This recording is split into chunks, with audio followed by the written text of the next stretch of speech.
sermos o que é verdadeiro. E que não é verdadeiro estamos, isto é, em seu Filho Jesus Cristo. Este é o verdadeiro Deus e a vida eterna. Quantos creem que é assim? Este é o verdadeiro Deus e a vida eterna. Toma seu assento, glorificando o nome do Senhor. Amém? Graças a Jesus.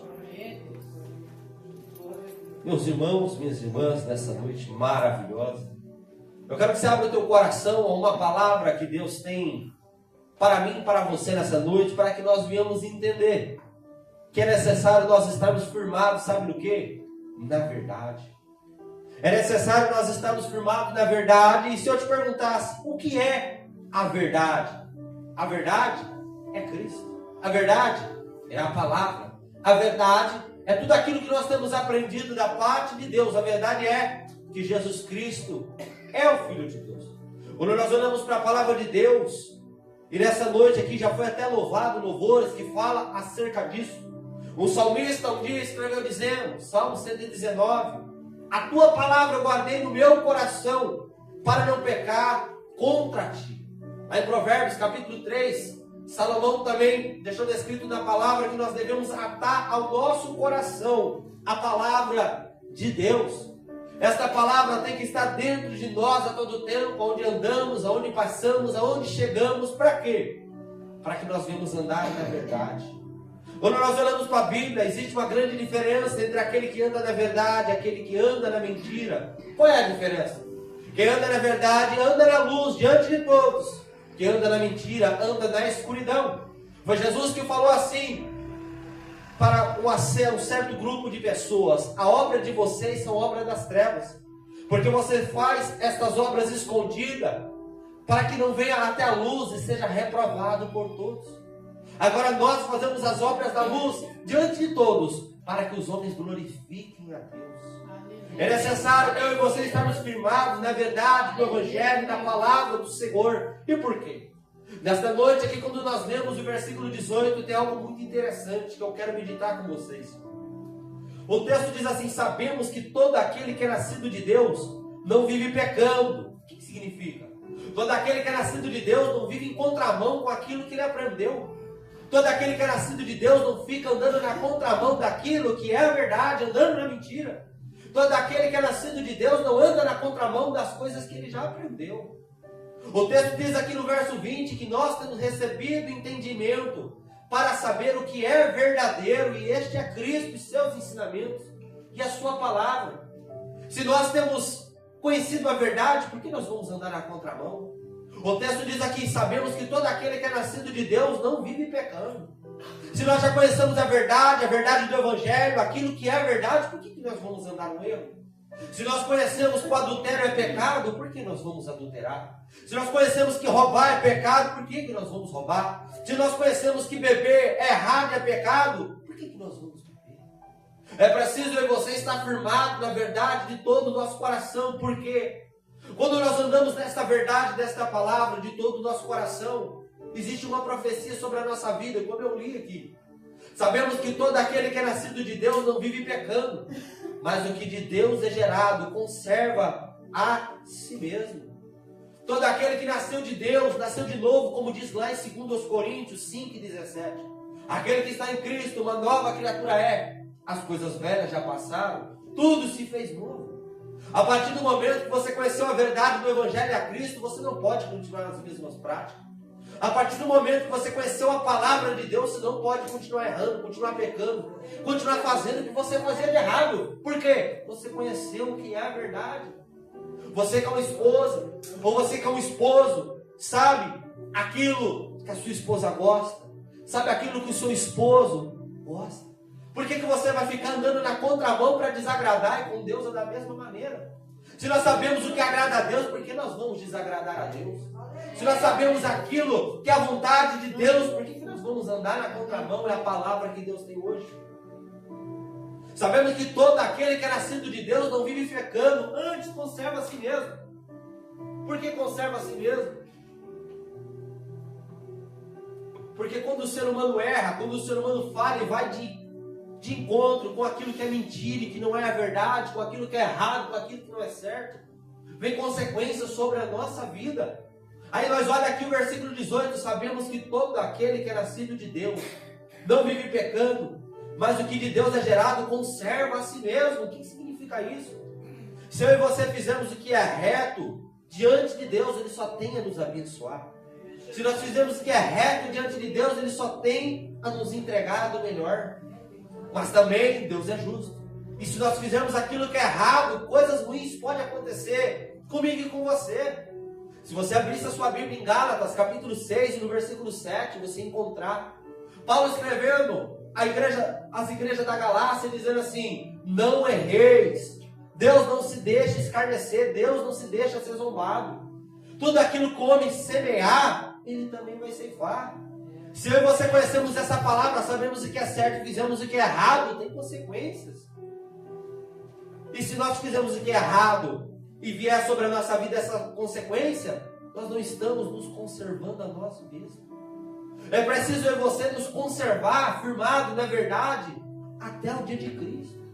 Como diz lá na carta à igreja de Filadélfia, capítulo 3, do livro do Apocalipse: como guardaste a palavra da minha paciência. O que significa isso?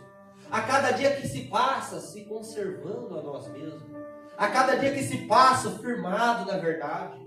A cada dia que se passa, independente do que acontece, está firmado na verdade. Está tudo bem, estou firmado na verdade. Está tudo ruim, estou firmado na verdade. Está dando tudo certo, estou firmado na verdade. Está dando tudo errado, eu estou firmado na verdade. Eu não vou errar. Para não ter consequências sobre as nossas vidas. Quando a gente olha para o mundo e olha para a Bíblia, a gente vai entender que Deus é Pai. Que pai quer que o seu filho se prejudique? Eu já falei alguns dias atrás. Se o seu filho, quando era pequeno, foi para o dedo na tomada, você repreendeu a ele e não deixou ele colocar o dedo. Assim é pai. É por isso que Deus levanta pregadores, é por isso que Deus levantava profetas. É por isso que Deus trouxe e deixa essa palavra para mim e para você, para nos repreender muitas das vezes. Para quê? Para que nós venhamos aprender e para que nós venhamos andar no caminho reto. Porque tem uma profecia sobre a nossa vida dentro desse texto. Aquele que é nascido de Deus não vive pecando, mas o que de Deus nasceu foi por ele gerado, conserva a si mesmo, e o maligno não lhe toca. Se eu e você fizermos o que é certo, o que é reto diante de Deus, o adversário não tem poder de tocar na nossa vida. Glória a Deus. O adversário não tem poder de tocar na nossa vida, nas nossas coisas. Por quê? Porque nós estamos fazendo o que é reto diante de Deus. Não tem brecha diante da nossa vida. Ei, Deus, se você dá um espaço, entra na sua vida. Eu já falei isso muitas das vezes. Mas agora, quando você deixa brechas para o adversário, ele entra.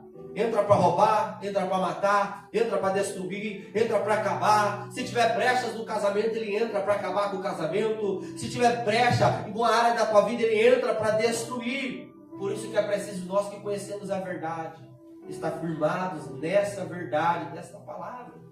Essa palavra que nos ensina como devemos andar, como devemos nos portar. Essa palavra que nos ensina como nós devemos agir. E muitas das vezes nós deixamos essa palavra de lado. Tem até uma pregadora famosa chamada pastora Helena Raquel que pregou dizendo que foi perdido esse livro dentro do templo. Sabe por quê? Porque ninguém dá moral mais para a Bíblia nos dias de hoje. Tem muitas pessoas que têm tempo para tantas coisas, mas não tem tempo para a verdade do Evangelho. Tem muitas pessoas que têm tempo para tudo, menos para poder examinar as Escrituras. Eu estou aqui pregando a palavra para vocês. Pastores, obreiros, sobe neste altar e prega a palavra para vocês. Mas é preciso na nossa casa a gente examinar essas Escrituras para saber, será que estão pregando a verdade? Quem anda com a Bíblia debaixo do braço não pode ser enganado. Quem anda com a Bíblia debaixo do braço tem que conhecê-la. Porque é este livro que vai determinar no final a nossa salvação.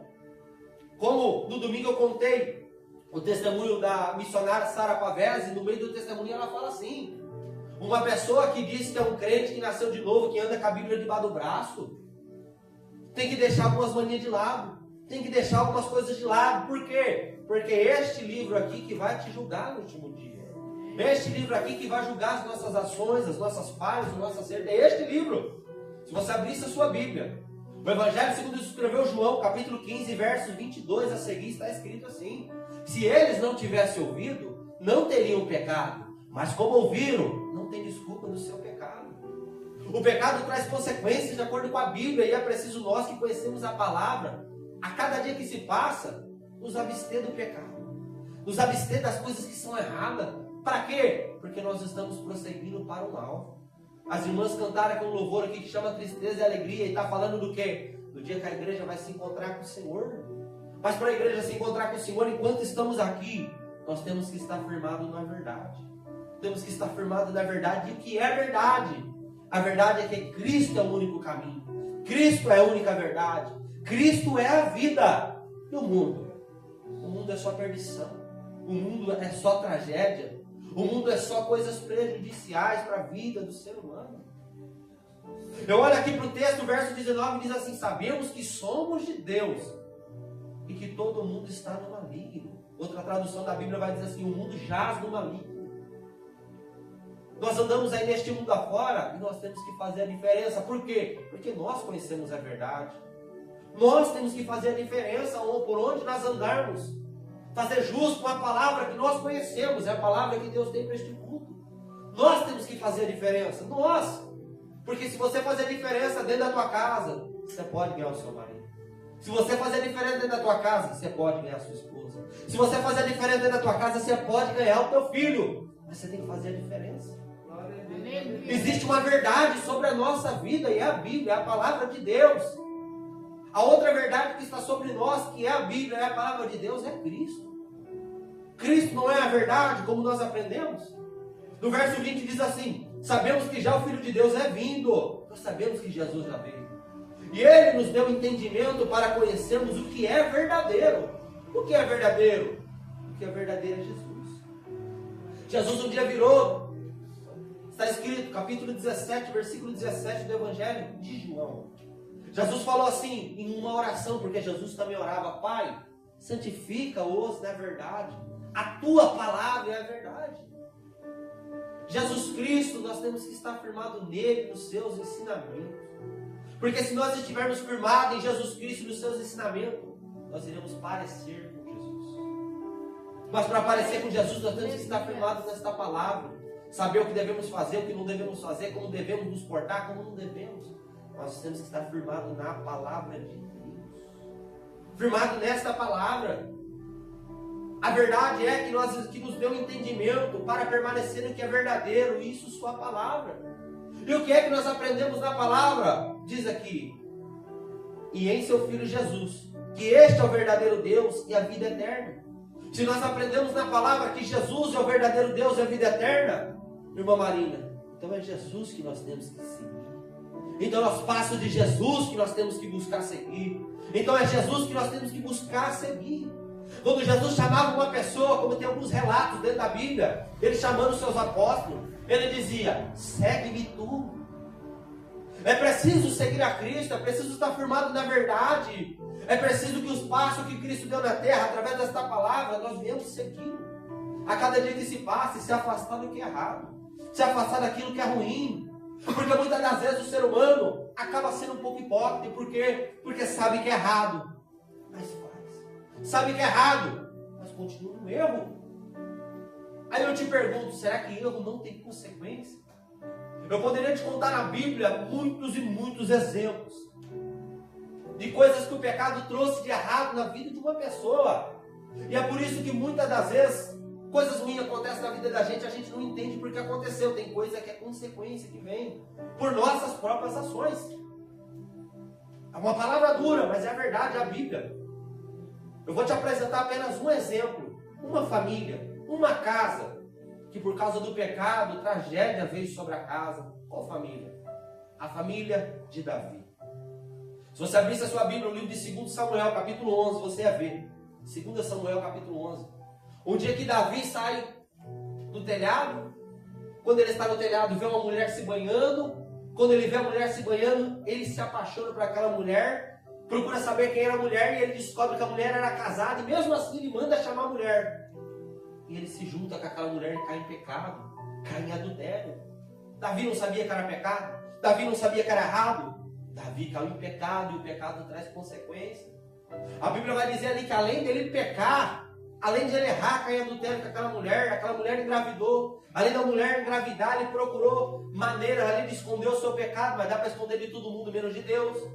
Não deu certo esconder o pecado, ele colocou o marido da mulher na frente da batalha, matou o marido da mulher na frente da batalha, através de colocar na frente da batalha. E assim ele casou com a mulher. Mas Deus não ia deixar isso barato. A Bíblia diz ali que se passou o tempo, a mulher lá está grávida, está gestante, o pecado está escondido e ninguém viu. Mas Deus viu. Deus envia na casa de Davi um homem, um profeta chamado Natã. E Natã repreende a Davi através de uma parábola. Não chegou falando do erro dele. Fez uma parábola. Contou acerca ali de um homem ali que tinha apenas uma ovelhinha. E de um outro homem rico que tinha muitas ovelhas. E que numa data especial na parábola ele disse: o homem rico foi e pegou a única ovelha que aquele homem tinha e matou aquela ovelha para sacrifício. E aí o rei fica revoltado com aquela parábola e diz: o homem que fez isso tinha que pagar 4 vezes mais. E o texto diz ali que Natã virou para ele: Davi, o homem que fez isso é você. E a Bíblia diz que dali em diante a vida de Davi foi só morro abaixo ali, só prejudicial, porque como ele mesmo decretou que o homem deveria pagar 4 vezes mais, Deus determinou ali, o filho que estava na barriga da mulher, o filho do adultério, morreu. Morreu um filho de Davi. Dentro da casa dele ele só tinha uma, irmã Eva, só uma filha mulher. E a Bíblia diz ali que um dos filhos de Davi foi e abusou da própria irmã. O que virou a casa de Davi por causa do pecado. E não bastava isso, depois ali da única filha dele ser abusada pelo próprio irmão, a Bíblia diz que veio um outro irmão e matou esse irmão que abusou a irmã. O que virou a casa dele. Se passou o tempo, depois no final da vida, um outro filho dele montou uma rebelião contra ele e esse filho foi morto. No final da história, 3 filhos morreram e a menina ali que perdeu sua dignidade. Tudo isso por causa do pecado. O pecado traz consequências terríveis na vida do ser humano. Mas aí o texto aqui vem aqui nos ensinar. Sabemos que todo aquele que é nascido de Deus não vive pecando, mas o que de Deus é gerado conserva a si mesmo. Vamos procurar nos conservar. Eu sei que é impossível o ser humano ser perfeito, porque o único ser humano perfeito morreu na cruz e ressuscitou ao 3º dia. O único ser humano perfeito. Mas nós temos a oportunidade toda manhã que Deus nos dá fôlego de vida, de buscar acertar, de buscar melhorar, de buscar nos santificar. A Bíblia vai dizer lá em Hebreus assim: segui a paz com todos e a santificação, sem a qual ninguém virá a Deus. Santificação não significa ser santo, mas santificação significa buscar uma santidade. Nós conhecemos esta palavra e não podemos ficar errando com coisas pequenas, com coisas banais, porque nós conhecemos a palavra, sabemos o que é certo e o que é errado. É impossível que no nosso dia a dia a gente não venha errar, não venha falhar. Mas cada dia mais a gente tem que procurar se consertar, se acertar. Por quê? Porque aqui na terra nós estamos firmados numa palavra, se preparando para um dia estar na presença do nosso Deus. Quando chegar o dia que nós estivermos na presença do nosso Deus, esse corpo carnal cheio de pecado vai ficar. E o que vai subir é a nossa alma. Glória a Deus, aleluia. Mas é preciso, enquanto ainda estamos na terra, se firmar na palavra, se firmar na verdade. Deixar todo obstáculo, sabe por quê? Tem hora que diante do nosso caminho tem coisas que a gente mesmo coloca entre nós e Deus. Tem coisas que eu e você mesmo coloca para nos atrapalhar a orar, para nos atrapalhar a vir no culto. Tem coisa que é nós mesmos que coloca. Eu me lembro que um dia eu estava num culto numa chácara, pregando, irmã Maria Raimundo. Pregando não, eu estava participando de um culto numa chácara, na época que nós fazíamos culto no lar, e Deus tomou eu em profecia para falar com o homem. Tira o muro que está entre eu e você. Tira o impedimento que está entre eu e você, tira. Porque tem coisa que é nós mesmos que colocamos. Tem coisa que nós mesmos colocamos impedimento. Muitas das vezes o ser humano pode estar no culto, mas ele mesmo coloca o impedimento. Muitas das vezes o ser humano pode levantar uma campanha, orar, jejuar, e ele mesmo coloca o impedimento. Muitas das vezes o ser humano pode ali dobrar o joelho uns minutos, e ele mesmo coloca o impedimento. Ah, tá tarde, não, eu estou cansado, eu não vou. Ele mesmo. Muitas das vezes o ser humano no dia a dia ele pode preparar um tempo para ler a Bíblia, mas ele diz, não, eu não tenho tempo. Sendo que o tempo quem faz é ele mesmo. Nós mesmos colocamos o impedimento diante do nosso caminho. E o que Deus diz nessa noite é preciso tirar o impedimento. É preciso tirar o que está diante do caminho, sabe por quê? É preciso a gente ter acesso livre com Deus. Para que Deus venha nos abençoar, para que Deus venha operar. Tira todo impedimento do caminho. Tira tudo aquilo que está atrapalhando a sua comunhão com Deus. Sai daqui nessa noite aqui pensando todo impedimento vai sair do meu caminho. E eu vou ter uma comunhão maior com Deus. Porque Deus tem coisas para fazer. Eu olho aqui para esse texto aqui, além dessa promessa do maligno não lhe tocar. O texto diz aqui, sabemos que todo aquele que é nascido de Deus não vive pecando. Todo aquele que nasceu de Deus tem que ter atitudes diferentes. Tem que ter ações diferentes. Não adianta nada eu pegar aí no batismo, eu pegar, descer nas águas do batismo e eu continuar no dia de amanhã com as mesmas ações, com as mesmas atitudes. Que nascer de novo é esse? O nascer de novo não é você descer na água. O nascer de novo é dentro de você. Você nasce de novo dentro de você. Você se torna uma nova criatura dentro de você. Zaqueu não tinha se batizado quando ele nasceu de novo. Mas a Bíblia diz que Jesus virou para ele e disse: hoje chegou salvação a esta casa. Por quê? Ele nasceu de novo dentro dele. As ações dentro dele mudou. Em vez de roubar, em vez de continuar como publicano e ladrão, ele decidiu devolver tudo aquilo que ele roubou. Ele perdeu o amor pelo dinheiro. Quando aconteceu isso? Quando ele conheceu a verdade é Cristo. Nós já conhecemos a verdade. Nós já sabemos o que é certo e o que é errado. Então é preciso a gente permanecer nessa verdade. Para quê? Para que quando chegar o dia de Cristo, nós vamos estar preparados para se encontrar com Ele. Amém? Tem alguém que crê no dia de Cristo? Agora me pergunta, o que é o dia de Cristo? Me pergunta nessa noite, o que é o dia de Cristo? O dia de Cristo é o arrebatamento da igreja. O dia de Cristo é o dia que a igreja vai se juntar com Ele numa reunião lá no céu, como foi aqui louvado nessa noite. A mesa posta. E o noivo nos servirá. Que Deus possa abençoar a sua vida em nome de Jesus. Cada culto Deus opera de uma maneira. Cada culto Deus opera de uma maneira. Tem hora que a palavra vem mais dura, mas nós precisamos ouvir. Nós precisamos. Todos nós precisamos. Deus é misericórdia. Amém?